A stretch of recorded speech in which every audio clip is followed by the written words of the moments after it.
Well, I hope you had a special time of reflecting upon the crucifixion and resurrection of our Lord Jesus Christ.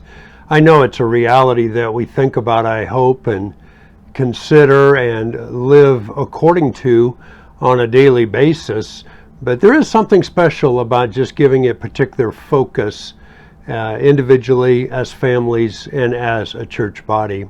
And so on this Monday following Easter, the resurrection of our Lord, we want to jump in at Psalm 11. Psalm 11. And this has been, over the decades, one of my favorite psalms, in the sense that when things are crumbling culturally around, this psalm reminds me of what I should do. And sometimes it's even other circumstances that just seem to be falling apart and that I really don't have any control over. What should we do? And so this psalm is short enough to where it's easy for me to capture it and to read it and to practice what David does for us here. And you can see this is another psalm of David.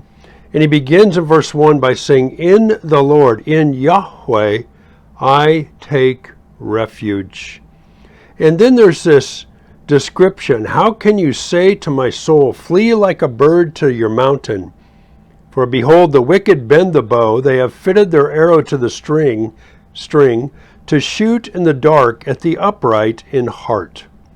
And so there's these circumstances. We don't know exactly what they were, but David was in these situations several times of enemies coming after him and seeming like they were hunters with the arrow drawn back upon the string and were going to shoot him like a bird.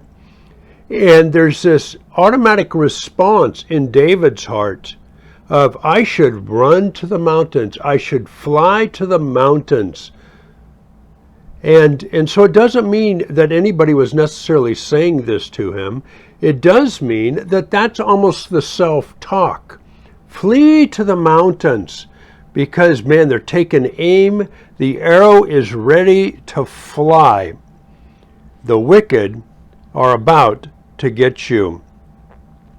And then he says this general statement, if the foundations are destroyed, what can the righteous do?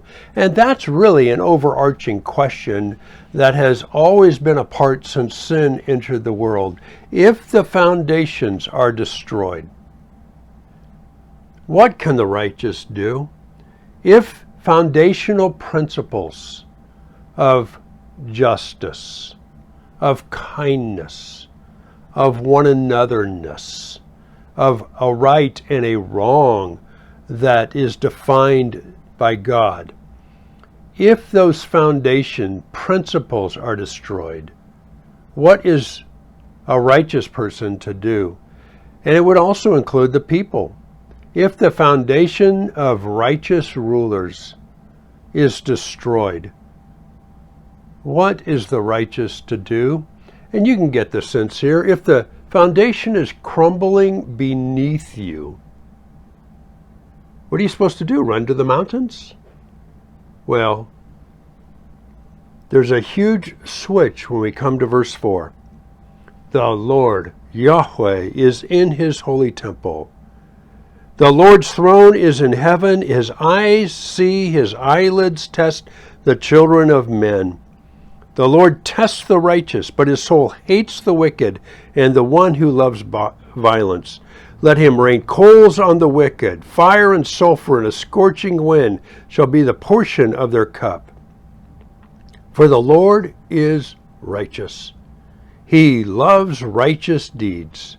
The upright shall behold his face. And so what is the righteous to do when the foundations are destroyed?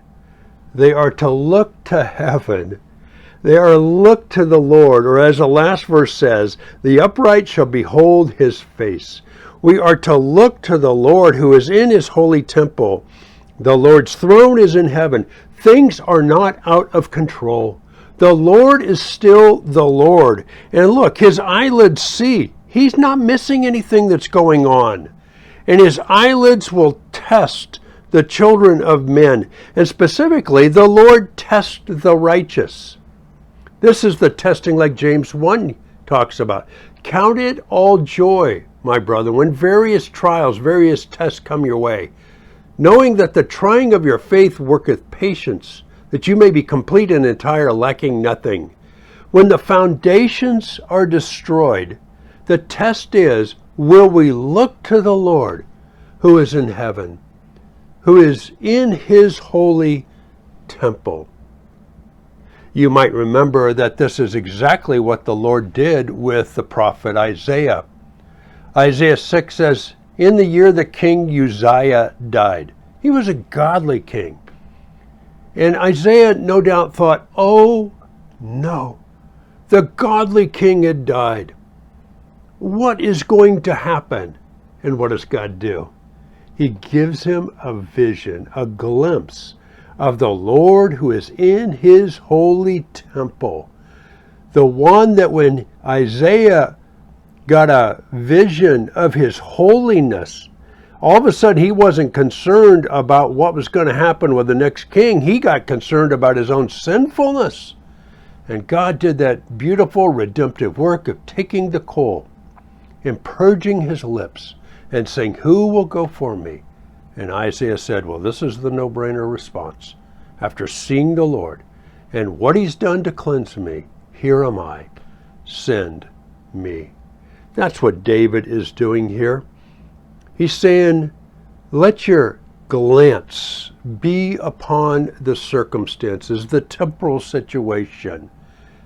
And if the glance brings a view of the foundations being destroyed, make sure, the test is, will you put your gaze upon the Lord who is in his holy temple? The Lord's throne is in heaven. Interestingly, when the disciples asked Jesus to teach them how to pray, how did Jesus teach us to pray? Where do we begin? Our Father, which is in heaven, hallowed be your name. Jesus taught us to pray to make sure that our gaze is into heaven, to our Father, to our Yahweh, to our Lord. And to know that as things crumble around us, it's a test, it's an opportunity for us not to get all tweaked about that. Now, we may grieve the losses, that would be very appropriate. We may grieve the sadness of the broken destructiveness of sin when the foundations are destroyed, but that is not where our gaze is to be. The test is, will we look to heaven? And will we see the Lord who is in his holy temple and know that he is seeing? His eyelids test the children of man. He sees. He sees. And he can take care of the wicked just fine. Let him rain coals on the wicked. Fire and sulfur and a scorching wind shall be the portion of their cup. Just reminds us of Sodom and Gomorrah. For the Lord is righteous. He loves righteous deeds.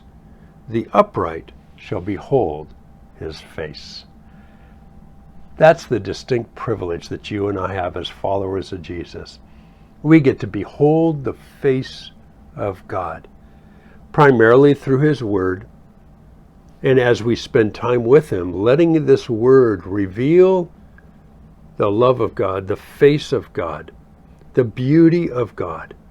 And Psalm 11 particularly helps us to know that when the foundations are destroyed, we can look to heaven. Now on Sunday mornings, we're going through 1 Timothy. And 1 Timothy has another exhortation for us, and that is the church needs to continue to be the household of God, of the living God, a pillar and support of the truth.